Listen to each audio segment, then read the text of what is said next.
Gold 52 5300 dollar के ऊपर trade कर रहा है इस टाइम, और इसके ऊपर सेल की ट्रेड को हम किस तरह से कर सकते हैं।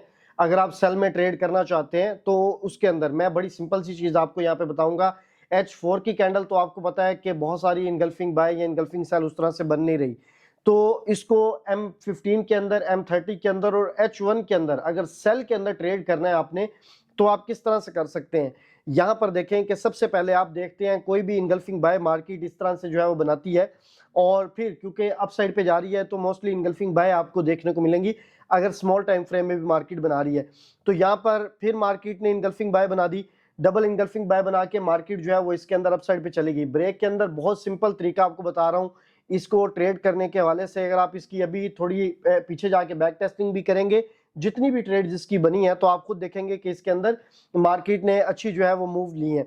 अच्छा, यहाँ पर मार्केट आती है कि डाउन साइड पे आए, आपकी जो पहली इनगल्फिंग बाय है, अब ये M15 की भी हो सकती है, 30 मिनट की कैंडल भी हो सकती है, और H1 की इनगल्फिंग बाय भी हो सकती है। इसको मार्केट क्या कर दे, ब्रेक कर दे।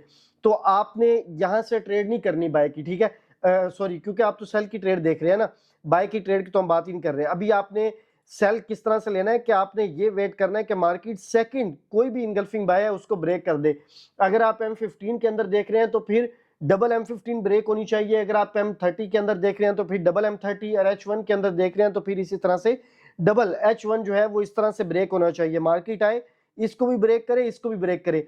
जब इस तरह से ये दोनों कैंडल्स ब्रेक हो जाएं जो बाय की बनी हुई थी, फिर आपने नीचे वाली कैंडल को अवॉइड करना है, वहां से आपने सेल नहीं करना, वेट करना है मार्केट इस कैंडल के अंदर आए और इसके भी टॉप के ऊपर आए, यहां से आपने इसके अंदर जो है वो सेल की अपॉर्चुनिटी को देखना है और उसके अंदर आप सेल कर सकते हैं। और रिस्क आपका वही रहेगा जो आपके अकाउंट के अकॉर्डिंग होगा। तो जाहिर सी बात है, क्योंकि मार्केट बहुत ज्यादा हाई जो है वो स्ट्रॉन्ग बुलिश ट्रेंड के अंदर है, तो फिर एसएल के बगैर जो है वो आप यहाँ पर इसको ट्रेड नहीं कर सकते। लेकिन अगर सेल की ट्रेड करनी है तो उसका सिंपल तरीका मैंने आपको बताया है, इसको हम कहते हैं सेकंड ब्रेक। सही है, यानी कि सेकंड ब्रेक के अंदर जब मार्केट आए डायरेक्ट, तो फिर उसके अंदर जो है वो ट्रेड करनी है। वहां से मार्केट आपको 200 पिप की, 150 पिप की, 300 पिप्स तक की मूव जो है वो इजीली देख सकती है। अगर आप मेरे ग्रुप के अंदर आना चाहते हैं, लिंक बायो के अंदर है, ग्रुप के अंदर आ सकते हैं। मैं इनगल्फिंग के डिफरेंट आइडियाज आपके साथ शेयर करता रहता हूं। Thank you.